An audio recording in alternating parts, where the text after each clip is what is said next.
Hey, what's up, you guys? It's Annie here. Welcome back to my channel. It's been forever. Please don't judge. I kind of ran out of inspo to post about stuff, but I promised myself this year to be more consistent, and here I am. So let's get started. So it's been a while since I posted a YouTube video, obviously, and as you can see, I look a little bit different than last time. Probably still the same, whatever. And I just wanted to do a get ready with me while I just tell you guys about my life and just life updates. So in regards to my life updates, I really don't have much. I'm no longer studying psychology from the last time I was on here, and that's because I decided to switch over to nursing, and it's just something that I decided was a good idea. For me personally, I wasn't happy in psychology. I just felt like it wasn't for me. There wasn't much I can do beyond my degree other than just be like a psychologist, and I've always wanted to be a nurse. It's just I never thought it was good for me. And then I saw all these people, including my sister, go into that field, and I just made me realize how badly I wanted that too, to be able to work at a hospital setting. I personally want to be in pediatrics because, again, I love children and working with them is a blessing. So here I am, and that's why I'm doing nursing. I've just been so focused on TikTok that I was like, you know what? I should go on YouTube more and be my genuine self. With TikTok, I still have to be a little bit different, if that made any sense, like beauty standards and blah blah blah blah blah. Yeah, with YouTube I can just be myself, talk, and not feel judged, I guess. I don't know, I just feel like it's a different crowd, so that's why I'm back on here pretty much. But since I am talking about TikTok, here's a shameless plug. Add me on TikTok. Right over there is my username. If you follow me on TikTok, you would know that I went to Pakistan after 17 years. Yeah, I was like a child when I went. I don't remember anything about the last time. I was gonna do YouTube videos about it. It's just my dad scared the crap out of me, saying that, oh, if you take your phone out, they're gonna steal it, blah blah blah blah. And then I got a little scared for obvious reasons. So I'm like, yeah, I'm not doing any vlogs. I had so much fun, and I love my cousins there too. When I went to Pakistan, never did I realize how cheap clothes are there. Bro, they're thieves here in Canada. A kurti without dupatta and pajamas, friggin' $80. Like, don't even. Or a kurti with just dupatta and no pajama is friggin', again, $90. It doesn't make any sense. And then when I went there, I would get kurtis with a whole set for $20, no problem. And it just made me go crazy, and I was like, you know what? I want to go back simply for the shopping, because it was such a good shock to me. But the main story that I want to tell you guys, other than Pakistan, is Turkey. Now, no hate to Turkey, and I really don't want to get in trouble again. So to the Turkish people who are listening, or if there's a police listening, this is just an experience thing. I don't hate on the country, anything like that. But my experience in Turkey was insane. Again, no hate to Turkey at all, but I guess we just got unlucky in a way. Basically, what happened was, I've never been to Turkey. I've heard a lot of good stuff about it, and people are like, oh, get your eyelash done there, your hair, blah blah blah, it'll be the best. And that was my whole point going to Turkey. We only went for 2 days before we went to Pakistan. So basically what happened was, in Turkey, I booked all these appointments with these hairstylists, and I was like, okay, if everything is booked, I think it makes sense to get a rental car, because that way we don't have to keep paying for a taxi, and it's going to be expensive, blah blah. That was really stupid. That was my first mistake, thinking that was a good idea. Don't ever do that. Don't ever rent a car at all in another country. But no one in Turkey spoke English, at all. Not even the airport, not the police officers, no one. And they had a straight up Google Translate pulled up trying to talk to me. But again, I'm getting too far. So the first day we came into Turkey, simple, easy breezy. We got the car, and we just ate food and then went to bed, because we really exhausted. The next day, we're like, okay, we have all these appointments we have to do, like 10 o'clock. It's my eyelash and my mom's facial. And then 12 o'clock is my hair appointment, which they did a really good job, by the way. We took our car and we're like, okay, 10 a.m., let's go to our appointment. So we took the car and we started driving and we got pulled over.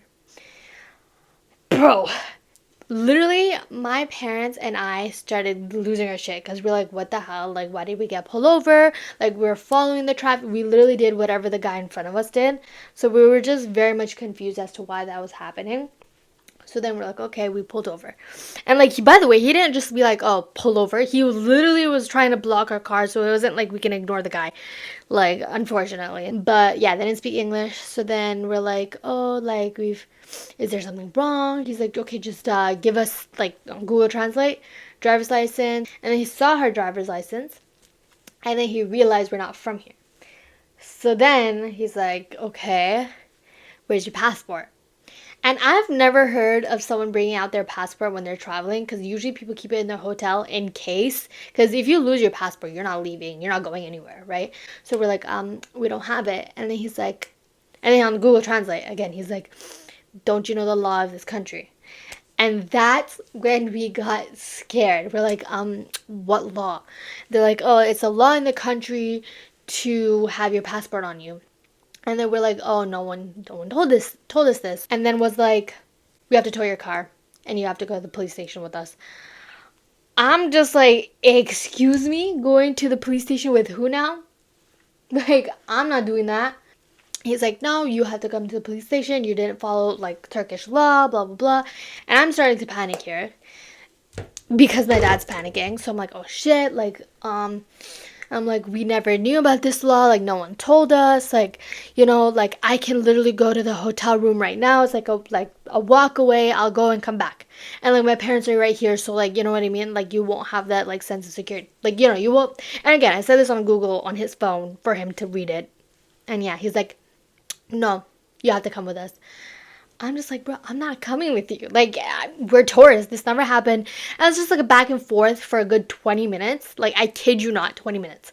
He was not letting us go. And it was like, we're towing your car. I'm like, listen, buddy, like, no, like, that's not happening. And then he's like, okay, fine. You can pay the fine then. Which I've never heard of. I'm like, why are we paying the fine? Like, again, anyways. So we're like, okay, what's the fine? And then this is where I knew that he's scamming us, okay? This is a police officer or like a traffic police or whatever.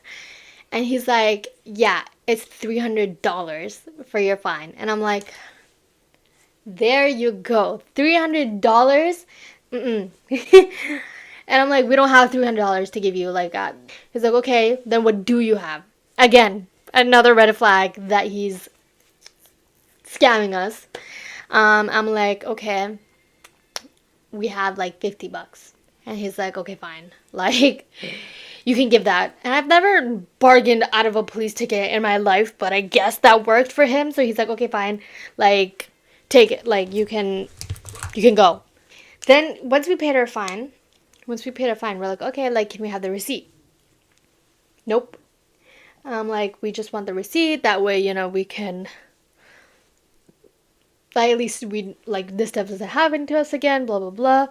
He's like, no, you don't need a receipt. You're good. In system. I'm like, bruh, like, give us the receipt. He's like, no, you're good. So then we're like, okay. So then we just left. We went back to the hotel. Because we're like, screw this. Like, I don't want to go through it again. So then we went for our hair appointment, but we're like, we're not taking the car anymore. Because screw it. And our whole plan was just to use the car when we have to go back to the airport. So then we took the taxi, like my parents and I and stuff.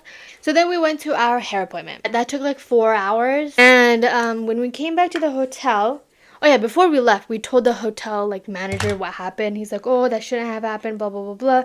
Like, you should report it to the tourist police and blah, blah, blah. We're like, no, like, you know, whatever. And then by the time we came back, he's like, oh, like, I'll come with you to the police. Like, you know, we're going to make sure this never happens again and we can, like, find them, blah, blah, blah.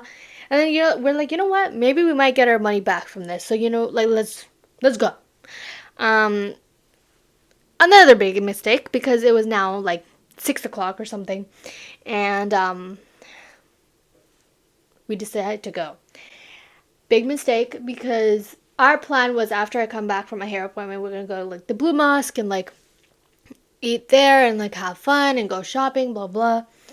Didn't end up happening at all because when we went to the police station, they were not letting us go, like at all, because we were forced to complain. Because at this point, we thought we can just complain and get it over with, and no, we got there around 6:30. Yeah, 6:30, 6:45 ish, and the police was like tell us what happened, blah, blah blah. And then the guy that was there, like the manager, he was here with us. I never understood why he couldn't just tell them what happened and then we just agree and just sign a paper or whatever, get our shit together and dip. But nope, not we waited. We told them our story. They're like, oh, we need someone who speaks English. That guy was like apparently 100 kilometers away, so he rushed here, and we waited until 9 o'clock. 9 o'clock for the guy. We were like, you know what, screw it. We don't want to complain. We don't want to complain. Let us go, let us go, let us go, let us go. And he was like, no, you're not going. Not until the English police guy comes. Please, like, you can't go, you can't go. And my dad started having a panic attack in front of them. And then when the guy came, we just told him, we're like, please, we don't want to complain anymore. We just want to go. Like, let us go. And then he's like, no, we can't, like, blah, blah. And they were literally, another hour went by and they were not giving us answers. We're like, okay, we're not going to file a complaint. Like, let us go. Because if we continue to file the complaint, they would make us go to another police station, look at the CCTV footage, like, pin out the guy and all that extra stuff. And we had a flight the next day, so we're like, we're not going through all that, right? It didn't make sense. Obviously, if we had more time, maybe we would, like, consider it, but we just didn't. So then we're like, we're not doing that. Like, just let us go. And then they're like, okay, fine. And, after my dad's various panic attacks, they're like, you know what, like, we don't want to deal with this shit, so, like, let them go, I guess. And so, finally, they started sitting down, writing a statement, and making us sign it, saying that exactly what happened, and that we're not going to file a complaint, and we're over, like, we don't care, blah, blah, blah. I didn't want to just sign whatever, so I was like, let me see. Like, let me use Google Translate. He's like, no, you're not allowed to take a picture. I'm like, bro, just let me see. Let me read what it says, and then I'll sign it. So again, that went back and forth. And then finally, they're like, okay, fine. Like, yeah, you can, like, read through it, see what it is. After all this signage and blah, blah, it was now 10:30. And we're like, bro, we just want to leave now. The police officer, the English one, he's like, oh, like, I can, like, drive you back. There's no taxis at this time, and there's no taxis that come here. Like, I'll take you back to your hotel. We're like, nope, it's fine. We're going to deal with it ourselves. Like, and we just literally walked and then took the taxi back to our hotel at like 11, no, what was it, like 11:30 is around the time we got back. But it was crazy. Never again. We didn't get to do much. The next day, me and my mom did get it, like, eyelash extension and facial, whatever, with such limited time that we had. But I'm grateful there was one right there. I should have just booked it there in the first place. But that was a crazy experience. Never going through that again. Never want to. It was a struggle. And that was the story of how we almost got arrested. I hope you guys liked this video, and I hope I was entertaining after so long. But if you have any video suggestions or whatever, let me know. And yeah, thank you guys for watching. Love you. Bye.